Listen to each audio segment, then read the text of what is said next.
الحمد للہ رب العالمین، والصلاة والسلام علی محمد الامین۔ اعوذ باللہ من الشیطان الرجیم، بسم اللہ الرحمن الرحیم۔ خواتین و حضرات، ہم سورہ نمل کی آیت 13-14 کا مطالعہ کر رہے ہیں۔ سیدنا موسیٰ کی سرگزشت انہی آیات پر ختم ہوئی ہے۔ اس سے پیچھے یہ بیان ہوا کہ اللہ تعالیٰ نے ان کو 9 نشانیاں دیں، اس طرح مسلح کر کے ان کو فرعون کی طرف بھیجا۔ یہ بتا دیا کہ فرعون اور اس کے سردار سرکش ہو چکے ہیں۔ ان کا معاملہ یہ نہیں ہے کہ فطرت میں اللہ تعالیٰ نے جو ہدایت ودیت فرمائی ہے اس کے قدردان ہوں۔ ان کو ان کی بادشاہی نے، ان کے خدم و حشم نے، ان کے اقتدار نے اللہ کا نافرمان بنا دیا ہے۔ اس وجہ سے اب جاؤ اور جا کر ہمارا پیغام ان تک پہنچاؤ۔ اس کے لیے یہ 2 نشانیاں ہم نے دے دیں، لیکن تم ان کے ساتھ 7 اور نشانیوں سے مسلح ہو۔ جب وقت آئے گا ان نشانیوں کا ظہور بھی ہو جائے گا۔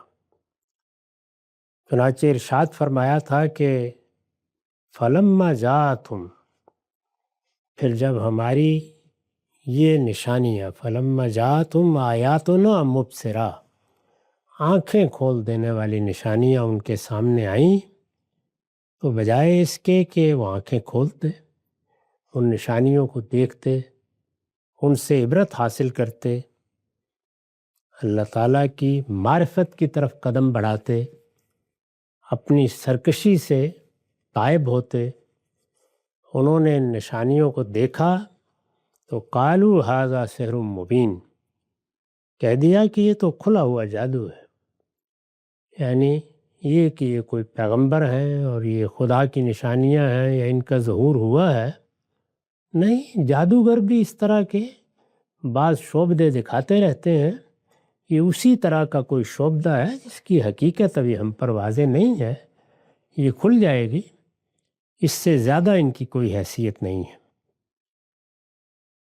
اس کے پیچھے کیا فی الواقع یہ احساس تھا کہ وہ سحر سمجھ رہے تھے، یہ خیال کر رہے تھے کہ غالباً یہی ہو سکتا ہے، جیسے کہ بعض اوقات انسان کسی صورتحال کو محتمل الوجود سمجھ کر کوئی رائے قائم کرتا ہے۔ قرآن مجید نے اس کی نفی کی، فرمایا وَجَحَدُوا بِهَا وَاسْتَيْقَنَتْهَا أَنفُسُهُمْ ظُلْمًا وَعُلُوًّا، انہوں نے ظلم اور گھمنڈ کے باعث ان کا انکار کیا۔ یعنی انکار کی وجہ یہ نہیں تھی کہ انہیں کوئی تردد لاحق تھا یا ایک امکان عقلی کا اظہار کر رہے تھے یا خیال تھا کہ یہ بھی ہو سکتا ہے، نہیں، گھمنڈ تھا، غرور تھا، اپنے اقتدار پر ناز تھا، اور یہی باعث بن گیا کہ ایک کھلی ہوئی چیز جس میں 2 رائے نہیں ہو سکتی تھی، جو کسی طرح بھی محتمل الوجود نہیں تھی، اس میں یہ پہلو نکال کر اس کو رد کر دیں۔ انہوں نے ظلم اور گھمنڈ کے باعث ان کا انکار کیا، ظلماً وعلوا، یعنی ایک تو طبیعت کے اندر جو مادہ غرور تھا اس نے امڈ پڑنے کا فیصلہ کیا، اور دوسرے اپنی جان پر ظلم ڈھانا اور دوسروں پر ظلم کرنا، اس کے خوگر ہو چکے تھے، اس کا ظہور ہوا۔ فرمایا کہ اس درجے میں یہ ظلم اور یہ غرور تھا کہ وَاسْتَيْقَنَتْهَا أَنفُسُهُمْ ظُلْمًا وَعُلُوًّا، یعنی انہوں نے انکار کیا درا حالے کہ ان کے دل ان نشانیوں کو تسلیم کر چکے تھے۔ تو پیغمبر کے ساتھ یہی معاملہ ہوتا ہے، یعنی اللہ تعالیٰ اتمام حجت کی وضاحت کرتے ہیں۔ پیغمبر کا معاملہ ہم آپ اس لیے نہیں سمجھ پاتے، یہ خیال کرتے ہیں کہ جیسے ہم عام انسان ہیں، ہم کوئی بات بیان کرتے ہیں، اس کے لیے استدلال کرتے ہیں، لوگ اس کو سنتے ہیں، قائل ہو جاتے ہیں، نہیں بھی قائل ہوتے۔ پیغمبر کے ساتھ بھی یہ معاملہ ہوتا ہے؟ اللہ تعالیٰ کہتے ہیں کہ نہیں، پیغمبر کی ذات، پیغمبر کی شخصیت، پیغمبر کا پس منظر، پیغمبر کی تاریخ، پیغمبر جس اسلوب میں بات کرتا ہے اور اس کے ساتھ جو یہ اللہ تعالیٰ کی نشانیاں ظاہر ہوتی ہیں، یعنی اللہ تعالیٰ کی معیت کا ظہور ہوتا ہے، یہ سب مل کے بقائمی ہوش و حواس کسی کے لیے انکار کی گنجائش باقی نہیں رہنے دیتا۔ اس کے بعد انکار اسی طرح ہوتا ہے، وَجَاهَدُوا بِهَا وَاسْتَيْقَنَتْهَا أَنفُسُهُمْ ظُلْمًا وَعُلُوًّا، یعنی انکار کیا جاتا ہے، انکار جہود کی بنیاد پر ہوتا ہے، ضد کی بنیاد پر ہوتا ہے، انا کی وجہ سے ہوتا ہے، اور دل مان چکا ہوتا ہے کہ کوئی شبہ ہی نہیں ہے، یہ عصا ہی سانپ بنا ہے، یہ فی الواقع اللہ ہی کی طرف سے آئے ہیں، مان چکا ہوتا ہے۔ کیا چیز ہے جو اس کا باعث بنتی ہے؟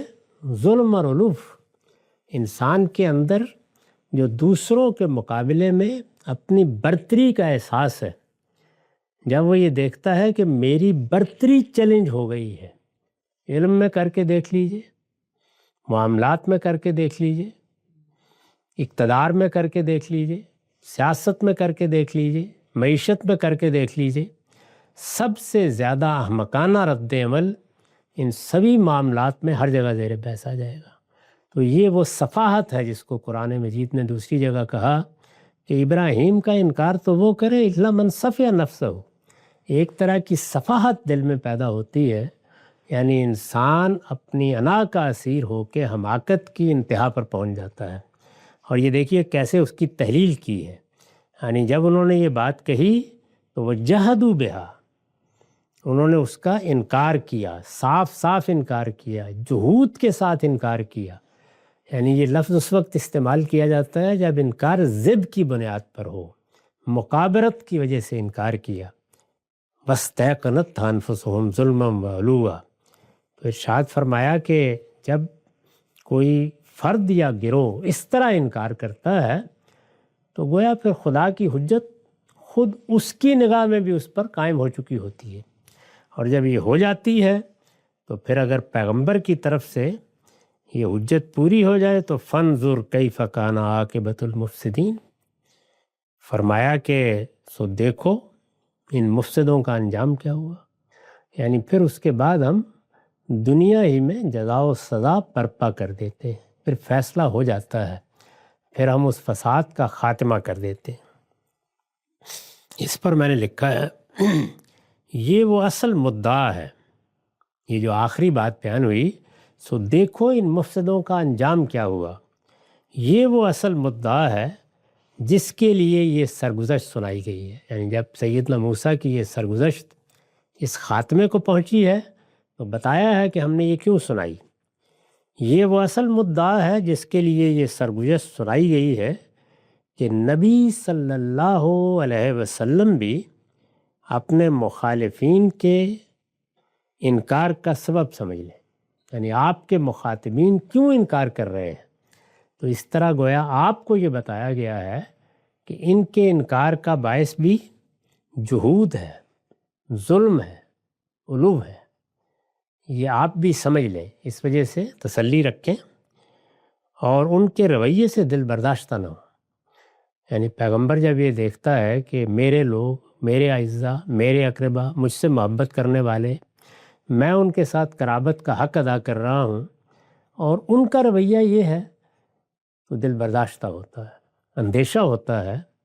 چنانچہ اللہ تعالیٰ نے یہاں تسلی دی اور یہ بتایا کہ اس سرگزشت کو سامنے رکھو، یہ سب پیغمبروں کو اسی طرح کے جہود سے واسطہ پیش آیا ہے، اسی طرح کا ظلم و عدوان لوگوں کے انکار کا باعث بنا ہے، وہ اسی طرح سے اپنے دل میں ایک بات کو قبول کرنے کے باوجود انکار کرتے رہے ہیں۔ تو یہاں سیدنا موسیٰ کی سرگزشت کا جو مقصود تھا وہ بیان کیا اور یہ سرگزشت پائے تکمیل کو پہنچی۔ فرمایا وَلَقَدْ آتَيْنَا دَاوُودَ وَسُلَيْمَانَ عِلْمًا، اس کے برخلاف، یعنی کس کے برخلاف؟ یہ فرائنہ، یہ بھی بادشاہ ہیں۔ فرمایا کہ جو فرائنہ اور اس طرح کے لوگ ہیں، ان کے ہاں کیسا جہود ہوتا ہے، کیسا ظلم و عدوان کا ارتکاب کرتے ہیں، کس طرح اپنے علو اور اپنی برتری کے زوم میں مبتلا ہو جاتے ہیں۔ اس کے برخلاف داؤد اور سلیمان بھی بادشاہ تھے، لیکن ہم نے ان کو بڑا علم عطا فرمایا تھا۔ یعنی وہ حقیقی علم، یہ علم ہی ہے جس کو اللہ تعالیٰ نے فارق بنایا ہے۔ یعنی وہ کیا چیز ہے جو انسان کو حقیقی خشیت عطا فرماتی ہے، خدا کا بندہ بناتی ہے، اس کے ساتھ صحیح معنی میں متعلق کرتی ہے۔ قرآن مجید کہتا ہے علم، صحیح علم۔ چنانچہ ارشاد ہوا ہے کہ انما یخشی اللہ من عبادہ العلماء، یہ صرف علم والے ہیں جو میرے بندوں میں سے اللہ سے ڈرنے والے ہوتے ہیں۔ تو حقیقی خشیت حقیقی علم پیدا کرتا ہے۔ قرآن مجید کا فلسفہ یہ ہے، یہاں کوئی اور چیز نہیں ہے۔ اور بتا دیا ہے کہ علم کے دو ہی ذرائع ہیں، ایک یہ کہ دوسرے نے اپنا علم ہم کو منتقل کیا، ہم نے اس کو سنا اور سمجھا۔ یعنی یہاں عامی لوگوں کا رویہ بیان ہوا ہے، وہ کیا ہے؟ وہ سماعت پر مبنی ہوتا ہے۔ اور دوسرے یہ ہے کہ اللہ نے ایسی توفیق دی کہ خود چیزوں کو سمجھا۔ تو دونوں کو بیان کیا ہے سورہ ملک میں، لو کننا نسمع اور ناقل، اگر ہم نے بات کو کان لگا کے سنا ہوتا، توجہ سے سنا ہوتا، یعنی علم کی بات جس مصدر سے صادر ہوئی ہم نے اس کی طرف کان لگائے ہوتے یا عقل سے کام لیا ہوتا، تو فرمایا کہ آج جہنم میں نہ ہوتے۔ تو علم ہی جہنم سے بچانے کا ذریعہ، علم ہی خشیت پیدا کرنے کا ذریعہ، علم ہی سے صحیح معرفت حاصل ہوتی ہے۔ اور قرآن مجید اسی وجہ سے اپنے آپ کو الذکر بھی کہتا ہے اور العلم بھی کہتا ہے۔ یہ العلم ہے، یہ وہ علم ہے جو خدا کی طرف سے آ گیا ہے۔ تو یہاں سیدنا داؤد اور سیدنا سلیمان کے بارے میں فرمایا کہ ہم نے ان کو بڑا علم عطا فرمایا تھا۔ یہ خدا کی سب سے بڑی نعمت ہے جو وہ عطا فرماتا ہے کہ کسی کو علم سے نواز دے۔ میں نے لکھا ہے اس سے مراد، یعنی یہاں جو یہ لفظ علم آیا ہے، اس سے مراد وہ حکمت و معرفت بھی ہے جو براہ راست انہیں عطا ہوئی۔ یہ پیچھے بھی بیان ہو چکا ہے کہ اللہ تعالیٰ جب پیغمبر کا انتخاب کر لیتے ہیں اور پھر پیغمبر کی طرف وحی کرتے ہیں، یعنی اسے اپنے کلام سے مشرف فرماتے ہیں، اور یہ کلام ہدایت لے کر آتا ہے، تو یہ تو ہر آدمی کو معلوم ہے، لیکن اس کے ساتھ ایک خصوصی علم بھی اس کو عطا ہوتا ہے۔ جو چیز دی گئی ہے اس کا فہم، اس کی بصیرت، اس میں چھپی ہوئی حکمت کو سمجھنا، اس کے مضمرات کو جاننا، تو وہ علم بھی عطا ہوتا ہے۔ تو یہاں بھی فرما دیا اس سے مراد وہ حکمت و معرفت بھی ہے جو براہ راست انہیں عطا ہوئی، یعنی داؤد کو، سلیمان کو، اور نفس اور مادے میں تصرفات کا وہ علم بھی جو ان کے زمانے میں بنی اسرائیل کے بعض لوگوں کو عطا کیا گیا، جس کا ذکر آگے ہوا ہے، اس سورہ میں آگے ذکر ہوگا۔ یعنی ایک تو وہ علم ہے جو خود ان کو ملا، اور وہ ایک علم ہے جو ان کے زمانے میں اللہ تعالیٰ کی طرف سے دیا گیا، اس کا ذکر قرآن میں ہوا ہے، اس کا ماخذ بتایا ہے، اور اس سے کیا نتائج نکلے ان کو بھی بیان کیا ہے۔ جس طرح دور حاضر میں اللہ تعالیٰ نے جن قوموں کو برتری عطا فرمائی ہے، ان کو اس کے ساتھ ایک علم بھی عطا کیا ہے، یعنی اس علم کے پھر کچھ نتائج ہوتے ہیں، اس علم سے کچھ چیزیں حاصل ہوتی ہیں، اور اس دنیا میں وہ علم لوگوں کے لیے سرفرازی کا باعث بنتا ہے۔ تو اس طرح کا علم بنی اسرائیل کو عطا ہوا اور داؤد و سلیمان کو بھی۔ پھر ارشاد فرمایا کہ بادشاہی بھی دی، علم بھی دیا، اس سب کے باوجود نہ جہود پیدا ہوا ان میں، نہ ظلم کا ارتکاب انہوں نے کیا، نہ وہ برتری کے زوم میں مبتلا ہوئے۔ انہوں نے کیا کیا؟ یہ علم جب ان کو دیا گیا، وَقَالَ الْحَمْدُ لِلَّهِ الَّذِي فَضَّلْنَا عَلَىٰ كَثِيرٍ مِّنْ عِبَادِهِ الْمُؤْمِنِينَ، مگر وہ ہمارے حضور میں جھکتے ہی چلے گئے، اور انہوں نے کہا شکر ہے اللہ کے لیے جس نے ہمیں اپنے بہت سے مومن بندوں پر فضیلت عطا فرمائی، یعنی کوئی علوم نہیں، کوئی برتری نہیں، کوئی دوسروں کے مقابلے میں اپنے آپ کو بڑا سمجھنے اور ان کی تحقیر کا رجحان نہیں، بلکہ اللہ کا شکر، کوئی احساس فخر نہیں، اللہ کا شکر۔ تو فرمایا کہ یہ سب کچھ ہم نے ان کو دیا، اور ان کی طرف سے رد عمل کیا تھا؟ شکر کا رد عمل تھا، اللہ تعالیٰ کی نعمتوں کے اعتراف کا رد عمل تھا۔ انہوں نے یہی کہا کہ پروردگار، اگر تو نے بہت سے مومن بندوں میں یہ فضیلت ہمیں عطا فرمائی ہے تو ہم اس پر عاجز بندوں کی طرح تیرے شکر گزار ہیں اور شکر ہی ادا کر سکتے ہیں، یہ انہوں نے کہا۔ اس پر حاشیہ یعنی فرعون اور اس کے اعیان و اکابر کی طرح نہ اپنی برتری کے زوم میں مبتلا ہوئے، نہ ظلم اور گھمنڈ اختیار کیا، بلکہ اس عزت و فضیلت پر سراپا شکر و سپاس ہو کر جیے جو انہیں خدا کے با ایمان بندوں میں حاصل ہوئی۔ یعنی دو رویوں کو مقابل میں رکھ کے بتایا ہے کہ ان کو اقتدار دیا، اور ظاہر ہے کہ اقتدار کے ساتھ اپنے زمانے کے وسائل اسباب بھی میسر آتے ہیں، ان کے ہاں وہ چیز ظلم، عدوان، علو، احساس برتری اور تفوق کی جبلت کے اظہار میں بدل گئی، گویا جانوروں کی طرح جبلتوں کے اسیر ہو کر رہ گئے۔ اور یہاں بھی ہم نے یہ سب کچھ دیا، اور ہمارے یہ دونوں بندے یعنی سلیمان اور داؤد، ان کی زبان سے، ان کے عمل سے جس چیز کا اظہار ہوا وہ ہماری شکر گزاری تھی۔ انہوں نے کہا، اور دونوں نے کہا، وَقَالَ الْحَمْدُلِلَّهِ الَّذِي فَضَّلْنَا عَلَىٰ كَثِيرٍ مِّنْ عِبَادِهِ الْمُؤْمِنِينَ۔ شکر اللہ کے لیے جس نے ہمیں بہت سے مومن بندوں پر فضیلت عطا فرمائی ہے۔ وَوَرِثَ سلیمان و داؤد، اور داؤد سے اس کی ابتدا ہوئی، ہم نے پہلے داؤد کا انتخاب کیا، پھر داؤد دنیا سے رخصت ہوا تو ہم نے اس کا وارث سلیمان کو بنایا، اور داؤد کا وارث سلیمان ہوا۔ اس سے پیچھے جو یہ فرمایا تھا کہ بہت سے مومن بندوں پر فضیلت عطا فرمائی، اس کو بھی سمجھ لینا چاہیے۔ آیت میں خاص طور پر با ایمان بندوں میں عزت و فضیلت کا ذکر اس لیے ہوا ہے کہ اصل عزت و فضیلت ایمان ہی کی عزت و فضیلت ہے۔ تو اس وجہ سے یہ بیان فرمایا کہ اگر ایمان کے بغیر کسی کو کوئی عزت یا فضیلت ملی بھی ہے تو وہ اصل میں آخری درجے کی آزمائش ہے، وہ جلد یا بدیر رسوائی کا ذریعہ بن جائے گی۔ تو ہم نے اپنے مومن بندوں میں سے ان کا انتخاب کیا اور ان کو فضیلت عطا فرمائی۔ داؤد علیہ السلام بنی اسرائیل کے پیغمبر اور بادشاہ تھے۔ ان کے بیٹے حضرت سلیمان اسی حیثیت سے ان کے وارث ہوئے۔ ان کی سلطنت فلسطین اور شرق اردن سے لے کر شام تک پھیلی ہوئی تھی۔ یہ علاقہ تھا جس میں سیدنا داؤد کی اور پھر سیدنا سلیمان کی سلطنت قائم ہوئی۔ فلسطین اور شرق اردن سے لے کر شام تک۔ حضرت سلیمان کا زمانہ سلطنت 965 قبل مسیح سے لے کر 926 قبل مسیح تک ہے، یعنی اس زمانے میں یہ سلطنت قائم ہوئی اور یہ ان کا زمانہ حکومت ہے۔ اور داؤد کا وارث سلیمان ہوا۔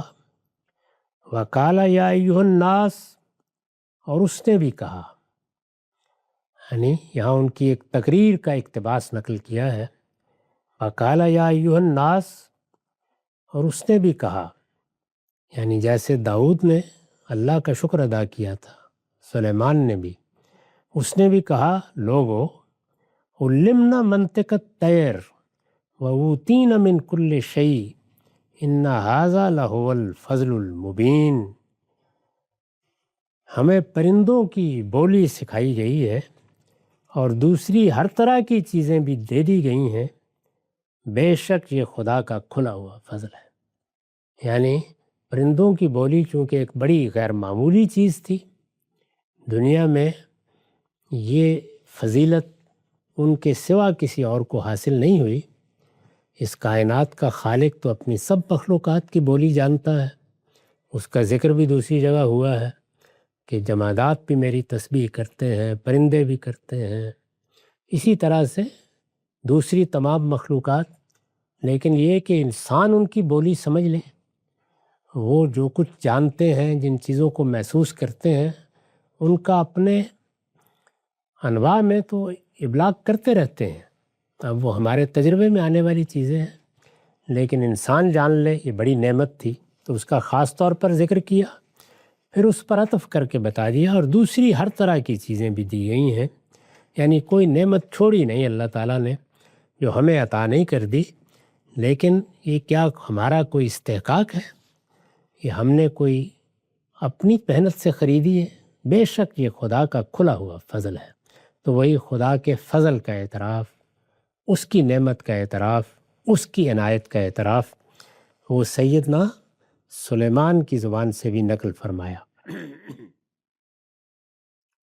یہ جو پرندوں کی بولی کا علم دینا ہے، اس کے بارے میں نے لکھا ہے، بنی اسرائیل کی روایات میں بھی اس کا ذکر ہوا ہے۔ بہت سی چیزیں ہیں جو قرآن مجید میں مذکور ہیں، وہ بائبل میں یا روایات میں اس طرح نہیں ملتی، لیکن اس کا ذکر ہوا ہے کہ حضرت سلیمان کو اللہ تعالیٰ نے جہاں دوسری بہت سی قوتیں دی تھیں، وہاں پرندوں کی بولی کا بھی خاص علم عطا فرمایا تھا، اور اپنے اس علم کی بنا پر وہ ان کی تربیت کر کے اپنی فوج میں ان سے نامہ بری، خبر رسانی اور سراغ رسانی وغیرہ کے کام لیتے تھے۔ اس سے یہ بات صاف نکلتی ہے کہ پرندوں کے اندر بھی کسی نہ کسی درجے میں نطق و ادراک کی صلاحیت ہے، یعنی وہ چیزوں کو سمجھتے بھی ہیں ایک حد تک۔ اللہ تعالیٰ نے ہر مخلوق کے اندر بعض خصوصی صفات پیدا کی ہیں، وہ سمجھتے بھی ہیں، اور پھر جو کچھ سمجھتے ہیں اس کا اظہار بھی کرتے ہیں۔ وہ اظہار کیسے ہوتا ہے اور خود پرندے ایک دوسرے سے وہ کیسے سمجھتے ہیں، ظاہر ہے کہ اس کے تو مشاہدات، تجربات ہوتے رہتے ہیں، لیکن نطق و ادراک کی صلاحیت کسی درجے میں موجود تھی، تو اللہ تعالیٰ نے اپنے بندے سلیمان کے لیے اس کو قابل فہم بنا دیا۔ اس پر استاذ امام نے وضاحت کی ہے، اگر ہم ان کے یعنی پرندوں کے نطق کو نہیں سمجھتے تو ہمارا نہ سمجھنا اس کی نفی کی کوئی دلیل نہیں ہے۔ قرآن میں صاف تصریح ہے کہ کائنات کی ہر چیز خدا کی تسبیح کرتی ہے، لیکن ہم اس کی تسبیح نہیں سمجھتے۔ اس میں اللہ تعالیٰ نے توجہ دلائی ہے، جہاں یہ بیان کیا ہے کہ ہر چیز میری تسبیح کر رہی ہے، اس میں فرمایا ہے لیکن تم اس کی تسبیح کو نہیں سمجھتے، یعنی تمہارے اندر وہ صلاحیت نہیں ہے، اس وجہ سے اس کی نفی نہ کرو۔ وہ سب چیزیں میری تسبیح کر رہی ہیں، تسبیح کر رہی ہیں یعنی اپنی نماز ادا کر رہی ہیں۔ تسبیح کا لفظ بڑی جامع تعبیر ہے، میری پاکی بیان کر رہی ہیں۔ اسی طرح قرآن میں یہ بات بھی بیان ہوئی ہے کہ جتنے بھی چرند پرند ہیں سب ہماری ہی طرح الگ الگ امتیں ہیں۔ اس کو قرآن مجید میں الا امثالکم، یعنی یہ تمہاری طرح ہی جیسے تم ہو ایسے ہی یہ بھی امتیں ہیں۔ تو فرمایا کہ جس طرح سے تمہاری ایک جمعیت بنتی ہے، تم جس طریقے سے ایک دوسرے کے ساتھ وابستہ ہوتے ہو، تمہاری ایک معاشرت وجود میں آتی ہے، یہی معاملہ جانوروں میں بھی ہے، یہی پرندوں میں بھی ہے، الگ الگ امتیں ہیں۔ حضرت سلیمان کو تو پرندوں کی بولی کا خاص علم عطا ہوا تھا۔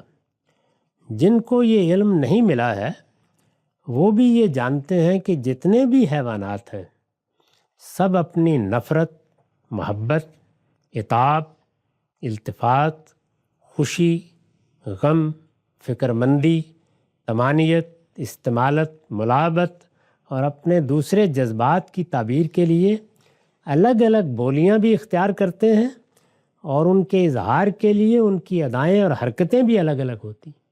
یہ تو جن لوگوں کو جانوروں کو پالنے یا سکھانے کا موقع ملا ہے وہ جانتے ہیں کہ یہ سب جذبات، احساسات جانوروں کے ہاں سے بھی ظاہر ہوتے ہیں، اور اس کو وہ الگ الگ طریقوں سے ظاہر کرتے ہیں، بتاتے ہیں۔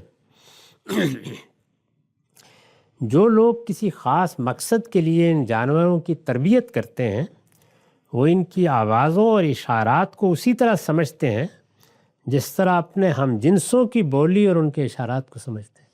کبھی آپ ان لوگوں کے پاس بیٹھیے جو جانوروں کے ساتھ بسر کرتے ہیں تو حیران کن طریقے سے معلوم ہوتا ہے کہ دونوں میں ابلاغ ہو رہا ہے، یعنی وہ اپنے احساسات بیان کر رہے ہیں، یہ اس کو سمجھ رہے ہیں، جواب دے رہے ہیں۔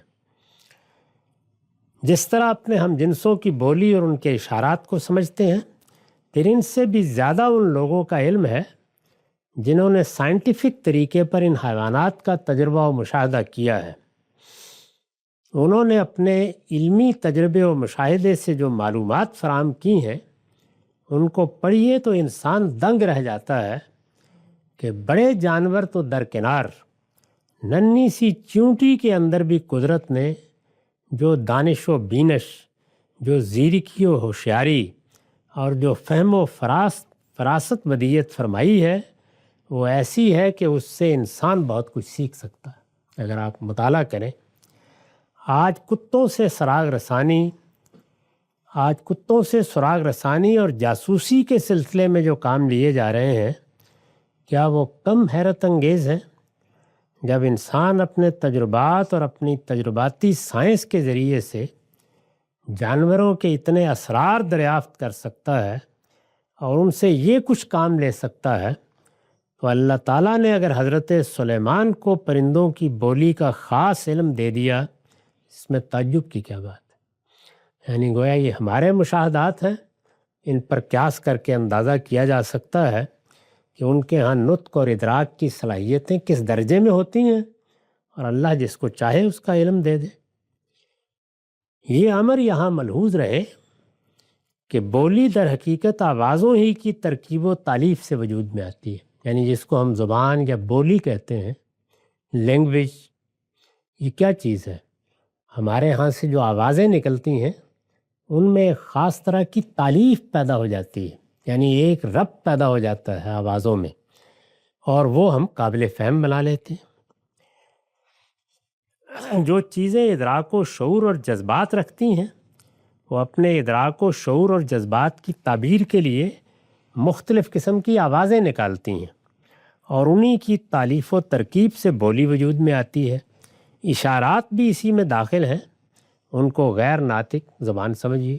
ہم بھی اپنے ہاتھوں سے، چہرے کے تاثرات سے چیزوں کا ابلاغ کرتے ہیں، جانور بھی کرتے ہیں، تو آوازوں سے بھی اور اشارات سے بھی یہ چیزیں حضرت سلیمان سمجھ لیتے تھے، یعنی یہ صلاحیت ان کو دی گئی تھی۔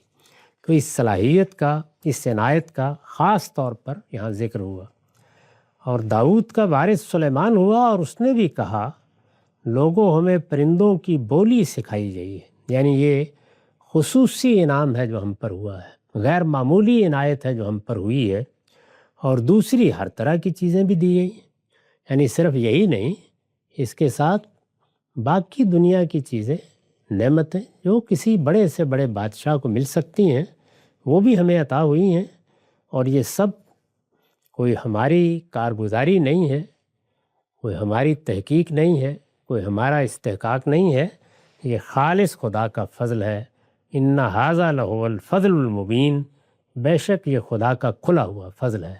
تو فرعون نے جو سرکشی اختیار کی اس کے مقابل میں بتایا ہے کہ بادشاہ ہونا اور نعمتیں ملنا اس کا نتیجہ لازماً سرکشی نہیں ہوتا، اس کے برخلاف سلیمان و داؤد نے اس طرح خدا کے فضل کا اعتراف کیا اور ہمیشہ اس کے شکر گزار رہے۔ یہ سرگزشت بھی جاری ہے، ہمارا وقت ختم ہو گیا۔ اقول قولی ھذا واستغفر اللہ لی ولکم ولسائر